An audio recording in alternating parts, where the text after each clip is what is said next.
सबको हंसाने वाले राजपाल यादव आज क्या अकेले खड़े हैं? और क्या इसी वजह से वो सलाखों के पीछे पहुंच गए हैं? वो राजपाल यादव जिनके घर की रसोई कभी 24 घंटे चलती थी, जहां पर बॉलीवुड के उस दौर के स्ट्रगलर जो आज के बड़े स्टार हैं मुफ्त में रोटियां तोड़ते थे। और राजपाल का काम चल रहा तो बहुत लोग उसके घर पे खाना खाते थे और कभी भी उफ नहीं किया उस आदमी। वो राजपाल आज क्यों इस हालात में है कि उन्हें कहना पड़ रहा है कि उनके पास कोई रास्ता नहीं बचा, कोई दोस्त नहीं बचा? क्या छोटे कद के इस बड़े कलाकार को अपनी ही कामयाबी की कीमत चुकानी पड़ी, या फिल्म बनाने का फैसला उनकी जिंदगी का सबसे महंगा दांव साबित हुआ?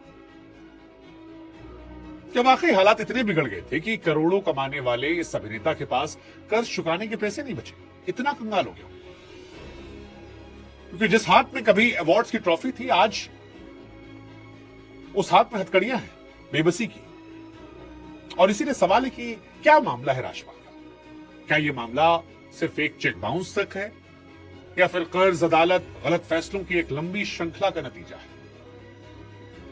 और राजपाल जेल क्यों गए? पैसा नहीं चुका पाए इसलिए, यह अदालत को वो सच नहीं बताया जो कानून जानना चाहता था? सरेंडर से ठीक पहले राजपाल यादव की आंखों में आंसू थे और बेबसी में कहा भी कि सर क्या करूं मैं, पैसा ही नहीं मेरे पास, कोई उपाय ही नहीं दिखता, हम अकेले हैं यहां पे, कोई दोस्त नहीं है, इस संकट से हमको अकेले निपटना है। राजपाल यादव ने एक्चुअली बहुतों का डिप्रेशन दूर किया है। उनकी फिल्में देखकर हम सब गुदगुदाए हैं, बहुत सारी फिल्म, चाहे वो भूल भुलैया हो, पंडित जी वाला सीन हो, चुपके चुपके मेरी बड़ी फेवरेट फिल्म है राजपाल यादव की, ढोल, अनगिनत फिल्में राजपाल यादव की हैं जहां देखकर हम सब जिंदगी जी चुके हैं।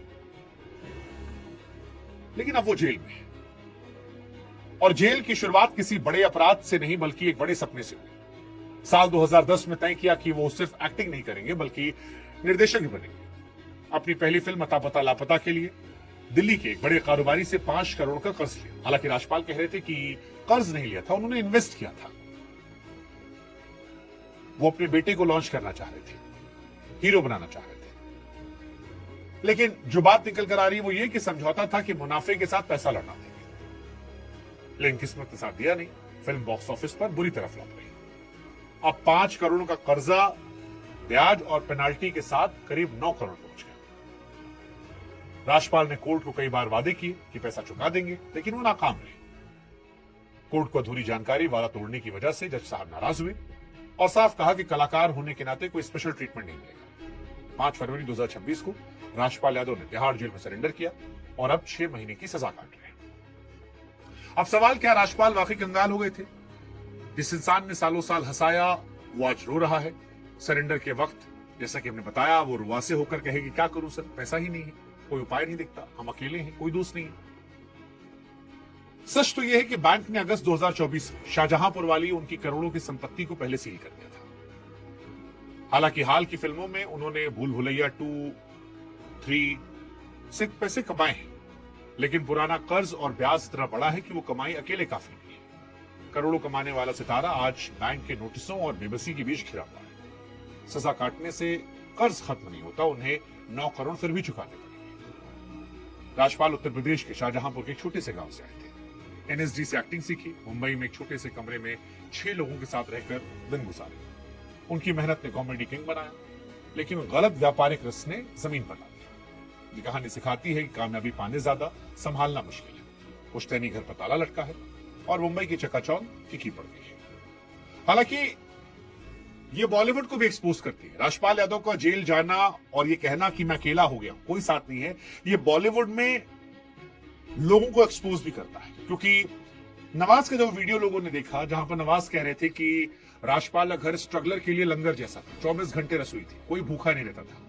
और आज उस दौर के कई सारे स्ट्रगलर बड़े स्टार हैं जो राजपाल के यहां खाते थे, रहते थे, जिनके लिए राजपाल का घर एक धर्मशाला जैसा था।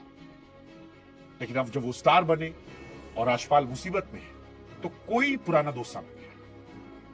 राजपाल ने जब कहा कि हम सब अकेले हैं, कोई दोस्त नहीं है, अकेले निपटना पड़ेगा, तो ये समझ में लोगों को आया कि ग्लैमर की इस दुनिया में जब सितारा चमकता है तो दुनिया साथ देती है, लेकिन मुश्किल वक्त में लोग फोन उठाना बंद कर देते हैं। हालांकि भले ही इंडस्ट्री के लोग खामोश हों, लेकिन कई लोग सामने आए हैं। सोनू सूद आए, कहा कि अगली फिल्म में साइन करेंगे। बिहार से तेज प्रताप यादव आए, 11 लाख रुपए की बात कही। म्यूजिक प्रोड्यूसर राव इंद्रजीत, उन्होंने कहा 1 करोड़ रुपए देंगे, लेकिन कर्जा लगभग 11 करोड़ के आसपास का है।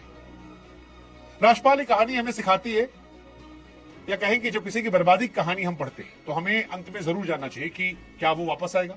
राजपाल यादव के पास अभी भी हार मानने का वक्त नहीं है, फिल्में हैं उनके पास। अगर आने वाली फिल्में चल जाती है, कुछ नई फिल्में मिलती हैं इस घटना के बाद, क्योंकि राजपाल को लोग तो प्यार करते हैं, तो हो सकता है जिंदगी बेहतर हो जाए। तिहाड़ की सलाखियों में करियर का अंत नहीं, एक कड़ा इम्तिहान है। लेकिन राजपाल यादव की कहानी हमें कानूनी साक्षरता के बारे में जरूर सिखाती है। चेक बाउंस के मामलों को कभी भी हल्के में नहीं लेना चाहिए।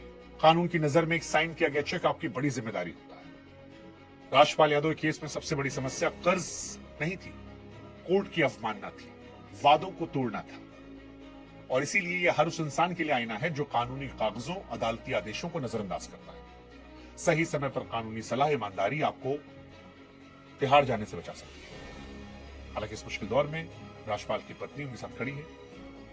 बच्चों पर सोशल मीडिया समाज का दबाव है, लेकिन परिवार साथ है। राजपाल को अफसोस है कि उनकी गलती की वजह परिवार को मिल रही है, लेकिन जिस तरह से लोग आ रहे हैं उससे लग रहा है कि वापसी हो जाएगी। राजपाल यादव कहानी सिखाती है कि सपने जरूर देखिए, लेकिन प्लानिंग और कानून का भी सम्मान कीजिए। सफलता संभालना मुश्किल है, लेकिन आपकी पुरानी अच्छाई कभी भूलती नहीं है। क्या आपको लगता है कि राजपाल जी जल्दी वापसी करेंगे, फिर से हंसाएंगे? मुझे तो लगता है